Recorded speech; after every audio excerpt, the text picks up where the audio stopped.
नमस्कार, मैं हूं राजेश पांडे। आप देख रहे हैं श्री नारद मीडिया। ये नारद मीडिया का जैसा कि आप देख रहे हैं कार्यालय है और आज यहाँ एक विशेष आयोजन है, विशेष अवसर है। हम सभी इकट्ठा हुए हैं। हम सभी के पत्रकारिता के सीमान में गुरु डॉक्टर अशोक प्रियंवद सर आज अपने अध्ययन अध्यापन यानी कि वो जेडे इस्लामिया कॉलेज में एसोसिएट प्रोफेसर के रूप में वहाँ कार्यरत थे। आज वहाँ से सेवानिवृत्त हो गए हैं। नारद मीडिया का अब ये सौभाग्य है, सिवान के विरासत को अब लिपिबद्ध करने का भी सौभाग्य है कि अब हम लोगों के बीच में अशोक भैया आ गए हैं और अशोक सर अब हम सभी के लिए उपलब्ध रहेंगे। सबसे पहले हम अपने शिक्षाविद डॉक्टर गणेश दत्त पाठक सर से आग्रह करेंगे कि उन्हें आप अंग वस्त्र से सम्मानित करें।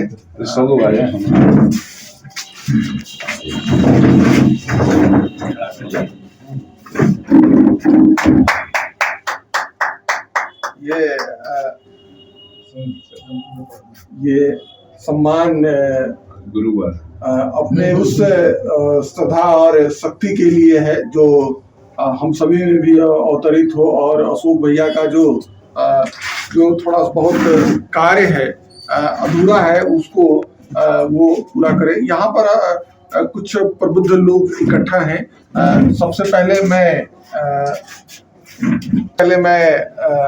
अपने जिले के वरीय अधिवक्ता डॉक्टर विजय कुमार पांडे सर और पांडे सर का लगभग मैं ये कह सकता हूँ कि 25 वर्षों से अशोक भैया के साथ ये सामंजस्य है, सानिध्य है। और अब डॉक्टर अशोक प्रियंवद सेवानिवृत्त हो गए हैं। अब हम सभी के बीच में अपना वो समय देंगे, क्या कहेंगे और क्या योजना है? देखिए, आज हम लोगों के अभिभावक, मेरे तो अभिभावक के तुल्य और बड़े भाई अशोक प्रियंवद जी, जो पत्रकारिता में हमें तो लाने का श्रेय उनका ही है और एक सामाजिक सरोकार से जोड़ने का श्रेय भी उनका है। एक साथ मीडिया में काम करते हुए आप बीच के कालक्रम में आप जेडे इस्लामिया कॉलेज में हिंदी विभाग में प्राध्यापक के रूप में आपने योगदान दिया और वहाँ लगातार आप अपने कर्तव्यों का निर्वहन करते रहे। और एक समय वो आया जब नौकरी और किसी भी व्यवसाय का एक जो समय होता है, तो आज आप सेवानिवृत्त हो गए। तो सबसे पहले मैं ईश्वर से कामना करता हूँ कि आप स्वस्थ रहें और आपका जो आगे का जो भी जीवन है वो आप जिस उद्देश्य के लिए जाने जाते हैं, जो काम आप करते रहें, समाज के प्रति जो आपकी संवेदनशीलता है, समाज के लिए जो आप करते रहते हैं, जो सोचते रहते हैं, देश और काल परिस्थिति के साथ आप जीने वाले लोग हैं और आपकी यह खूबी प्रारंभ से ही रही है, आपकी रुचि भी रही है और आप इसमें जीते भी रहे हैं। जहाँ भी रहे आप अपने सिद्धांतों से आपने समझौता नहीं किया और उस सिद्धांत को लेके आप अपने जीवन के इस पड़ाव तक आप पहुँच चुके हैं। 20-25 वर्षों का नहीं, बल्कि यूँ कहिए कि 90-91 के बाद से आपका सानिध्य मेरे साथ रहा। थोड़ा कम बेस रहा, लेकिन वो 95-96 से तो वो उसकी प्रगाढ़ता और बढ़ गई और मैं आपके सानिध्य में आपके साथ साथ चलना, घूमना, सीखना, समाज को समझना और फिर राष्ट्र को समझना, राजनीतिक कुछ परिपक्वता मेरे अंदर भी आई, राजनीति को समझना और फिर देश की परिस्थितियों को समझना। क्योंकि पहले से मेरा भी कुछ इस तरह का लगाव था और जब आपका साथ मिला तो वो कुछ अभिभावक के रूप में होने के बाद भी एक मित्र जैसा आपने हमको सम्मान दिया और उस स्थिति में मैं आपके साथ अभी तक मैं जुड़ा हूँ और आगे भी आपके साथ हम लोग उसी तरह से हैं। अब तो एक अभिन्न अंग की तरह आपके साथ हम लोगों का जुड़ाव है। ईश्वर से मैं कामना करता हूँ कि आप स्वस्थ रहें और जो शेष जीवन जो आपका बचा हुआ है, तो जो कार्य आप सोचते हैं, जिसको आप जीते हैं, आप उसमें अपना समय देंगे और हम लोगों का साथ आपके साथ है ही। इन्हीं कामनाओं के साथ मैं आपको आपके स्वस्थ जीवन की कामना करता हूँ। आज डॉक्टर अशोक प्रियंवद सेवानिवृत्त हुए अपने अध्ययन अध्यापन क्षेत्र से। आप के मन में उनको लेकर अब क्या योजना आती है, मतलब अब वो क्या कैसे हम लोगों के लिए उपलब्ध हो सकते हैं, या हमारे हमारे मन में भी एक जो सिवान के प्रति जो लालसा है उसको वो कैसे पूरा कर सकते हैं? आज जब शरणार्थी अवसर पर विदाई समारोह का आयोजन हुआ जेडी इस्लामिया कॉलेज में, मैं वहाँ उपस्थित था। जनरली लोग जब रिटायर होते हैं तो बड़े उदास से दुखी से रहते हैं, लेकिन इनके चेहरे पे मुझे एक अलग ऊर्जा दिखाई दे रही थी, जो कि अपने आप में हम लोग को भी ऊर्जित कर रहा था। और मुझे पूरी उम्मीद है कि अशोक सर अब रिटायरमेंट के बाद से जो सिवान का एक वैचारिक आयाम है, सांस्कृतिक आयाम है, उसमें पूरी अपनी ऊर्जा को देने का प्रयास करेंगे और सिवान की जो एक सांस्कृतिक वैचारिक जो जीवंतता है और एक जो उसका सांस्कृतिक पहचान है, उसके नए पहलू उजागर होंगे और नए तथ्यों पे काम होगा, नए तथ्य सामने आएंगे और सिवान में बौद्धिकता का एक नया अध्याय शुरू होगा।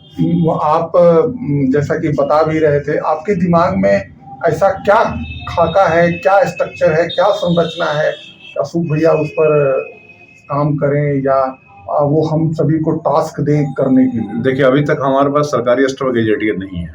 एक आशा शुक्ला जी का जो लिखा हुआ सोनालिका था, वही हमारे लिए आज के दौर में एक प्रमाणिक और विश्वसनीय ग्रंथ के रूप में हमारे पास उपलब्ध है। उसके जो अगला आयाम है उस पर अगर काम हो सके तो बहुत बड़ी खुशी होगी। वो काम हो, सिवान का एक प्रमाणिक विश्वसनीय अध्ययन सामग्री सिवान पर उपलब्ध है। डॉक्टर अशोक प्रियंवद से हमेशा मिलते जुलते रहे, उनके व्यक्तित्व में आप ऐसा क्या मतलब पाते हैं, या ये इन सभी से आपको क्या लगता है कि उस व्यक्तित्व में क्या है जो कुछ कर सकता है? अशोक सर का जो पूरा व्यक्तित्व रहा है वो मुझे बड़ा सहज सरल लगता है और हमेशा उनसे कुछ ना कुछ मैं सीखता हूँ। और यही कारण है कि जब भी कोई आयोजन होता है, अगर वहाँ अशोक सर हैं तो मैं खुद भी जाता हूँ, नहीं बुलाने पर भी जाता हूँ, इसलिए कि वहाँ पे कुछ कभी शब्द मिलते हैं, कभी कुछ वैचारिक आयाम मिलते हैं, कभी कुछ नए तथ्य सामने आते हैं और वो अपने आप में वो जो का संवाद चलता है तो उस समय मैं बहुत ही मनयोग से सुनता हूँ और मुझे बहुत सारे तथ्य मिलते हैं। इसलिए ये आवश्यक है हम सभी के। बिल्कुल। हमारे साथ जिले के वरीय पत्रकार हैं और आप सबसे बढ़कर बगल के तरवारा में मजरूहक डिग्री कॉलेज में आप भूगोल विभाग संभालते हैं। प्रोफेसर अवधेश सर आपका नाम है। अशोक प्रियंवद सर को आप कब से जानते हैं? अशोक भैया हमारे अब यूँ कहूँ कि हमारे बड़े भैया जो थे उनका नाम भी अशोक था। आज जब 2003 में या 2 में इनसे जब भेंट हुई और इनसे बातचीत, इनके व्यवहार से हम प्रभावित हुए तो हमको लगा कि मेरे बड़े भैया मिल गए और इन्होंने बड़े भाई की तरह जो भूमिका होती है मेरे साथ निभाते हैं। और जहाँ भी किसी सवाल को लेकर के हमारे मन में द्वंद्व चलता है तो मैं इस शहर में मैं दावे के साथ कहता हूँ कि मैं किसी से उस द्वंद्व को दूर करने के लिए मैं कहीं नहीं जाता हूँ। मैं अशोक भैया को एक गार्जियन, एक अभिभावक, एक बड़े भाई और एक टीचर के रूप में भी मानता हूँ। और आप लोगों में से किसी ने कहा कि इनका अध्ययन और अध्यापन का काम अब वहाँ से सेवानिवृत्त हो गए। मैं तो ये सोचता हूँ कि इनका अध्ययन और अध्यापन का कार्य जो है उसमें अब गति आएगा। थोड़ा सा अवरुद्ध था, जहाँ हुए थे वहाँ से थोड़ा अवरुद्ध था, अब ये स्वतंत्र हो गए और ये जो है अपना अध्ययन और अध्यापन का काम करते रहेंगे। दूसरी बात ये है कि अशोक भैया जो है ऐसे एक फेस हैं कि खुद ये हम लोगों के लिए अध्ययन करने का विषय है।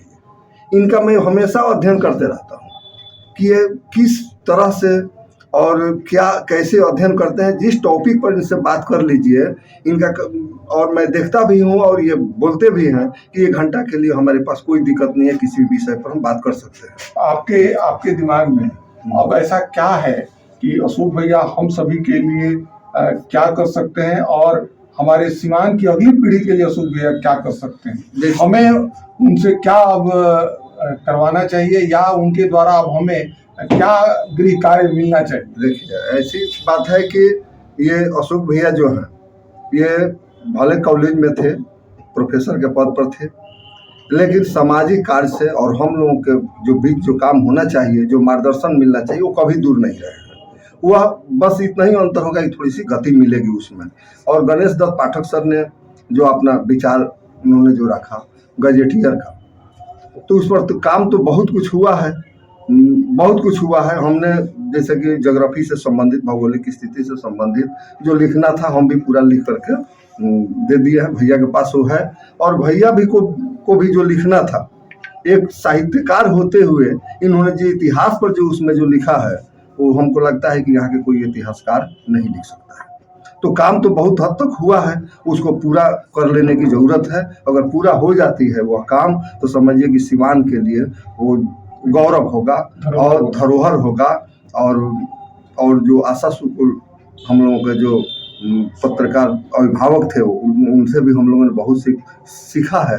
निडरता उन्हीं से हमने सीखा है, प्रेरणा उन्हीं से मिली है, जो उन्होंने निडर होकर के उस जमाने में भी लिखा करते थे, उन्हीं से मैंने निडरता सीखा। अंतिम प्रश्न, एक चीज ऐसा बताइए जो आप डॉक्टर अशोक प्रियंवद से आपने लिया है, एक चीज ऐसा कुछ बताइए। एक चीज इनके अंदर नहीं ले पाए, जो इनके अंदर जो गंभीरता है, घबराहट कहीं नहीं होती है इनको। वो हम वही अध्ययन करते हैं, सीखने की कोशिश करते हैं, अपनाने की कोशिश करते हैं, लेकिन हमको लगता है कि इनका 10% भी हम नहीं सीख पाए, बस इतना ही चाहिए। इसीलिए हम कहते हैं कि अध्ययन का विषय है, खुद ये इनको अध्ययन करना चाहिए हम लोगों को, कैसे ये अपने जीवन को इस पड़ाव तक लाए। तो बस इन्हीं के साथ मैं, इसी विषय के साथ मैं इनके बाकी का जो भविष्य है, उज्जवल भविष्य की मैं ईश्वर से कामना करता हूँ कि सुख शांति और समृद्धि और स्वस्थ रहें, और हम लोगों के बीच में पहले जैसे थे वैसे उसे और बेहतर बने रहें। और बस इसी शुभकामनाओं के साथ। प्रेम शंकर सर हैं, आप भारतीय स्टेट बैंक के सेवानिवृत्त शाखा प्रबंधक रहे हैं। डॉक्टर अशोक प्रियंवद आज जेडे इस्लामिया कॉलेज से सेवानिवृत्त हो गए।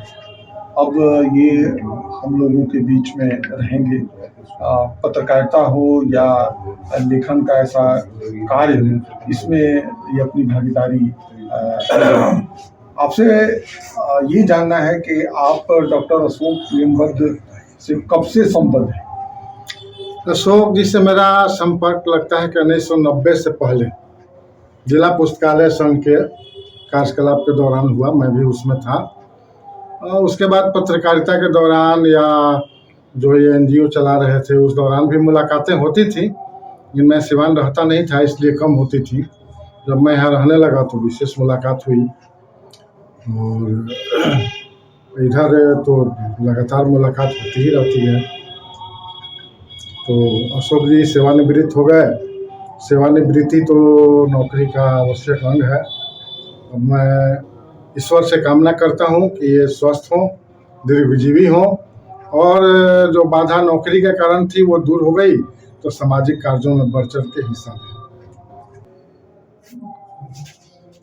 आज आप एक कार्य से मुक्त हुए हैं, लेकिन आपके पास आपके जैसे मस्तिष्क में भी चल रहा होगा कि मैंने पिछले 18 वर्षों में कई ऐसे कार्य को अधूरा छोड़ा है, उसे मुझे पूरा करना है।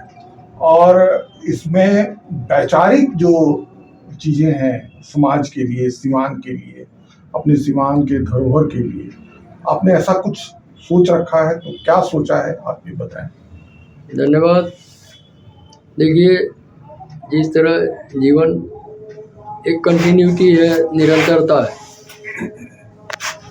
वो हमारे इस काम से और उस काम से विभाजित नहीं होता।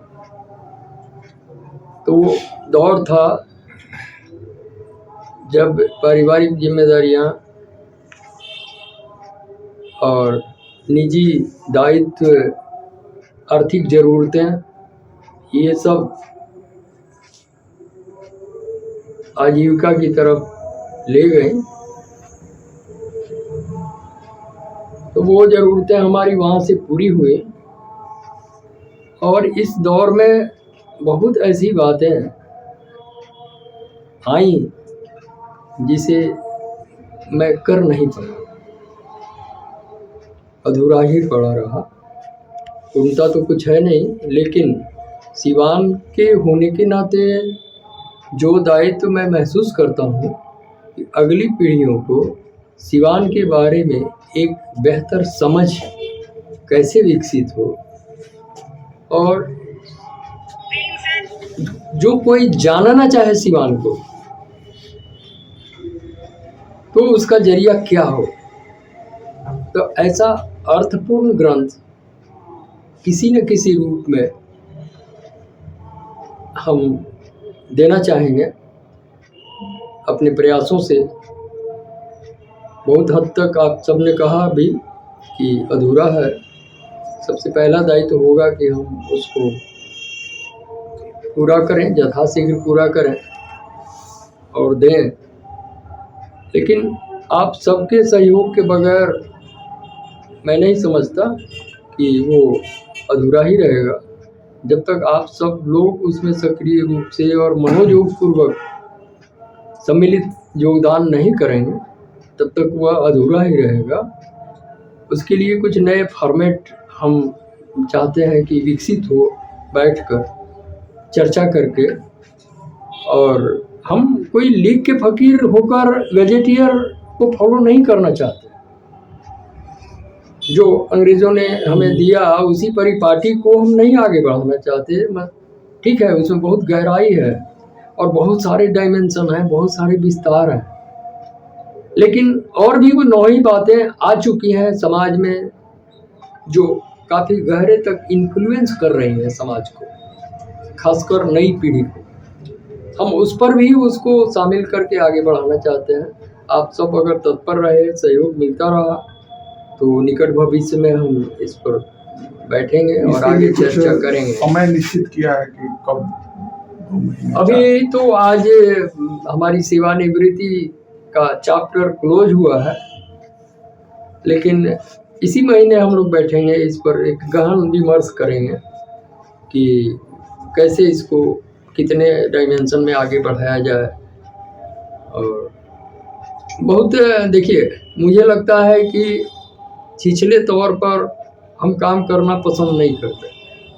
बहुत गहराई से अगर हम किसी चैप्टर पर उतरते हैं और किसी तथ्य पर हम अन्वेषी दृष्टि से विश्लेषण विवेचन करते हैं, नहीं, तभी वो कामयाब होगा। वो हम न किसी को खुश करने के लिए और न किसी को नाराज करने के लिए, बस एक निरपेक्ष भाव से हम उसको खड़ा करना चाहते हैं। किसी को नाराज होना है होए, किसी को खुश होना है होए, लेकिन हमें उसके पक्ष और विपक्ष को नहीं सोचकर उन तथ्यों को हमें आगे ले आना है जिनने बहुत गहरे से सिवान के जनजीवन को प्रभावित किया है, अतीत में भी और भविष्य की संभावनाओं पर भी हमें नज़र रखनी है। क्योंकि सिवान एक अलग इकाई नहीं है। प्रशासनिक रूप से भले हम एक सिवान को जिला मान लें और उस ढंग से सोचें, लेकिन यह एक बृहत्तर भारत का एक छोटा सा बिंदी जैसा एक छोटा सा हिस्सा। तो अलग करके देखने की दृष्टि हमारी नहीं होनी चाहिए। समेकित रूप से देखें, ये अच्छा होगा। और आने वाला जो समय हमारा है, हम अपनी पूरी ऊर्जा और क्षमता के साथ इस प्रयास को आरंभ करेंगे। आप सबका सहयोग मिला तो आगे हम तय करेंगे लक्ष्य क्या हो सकता है।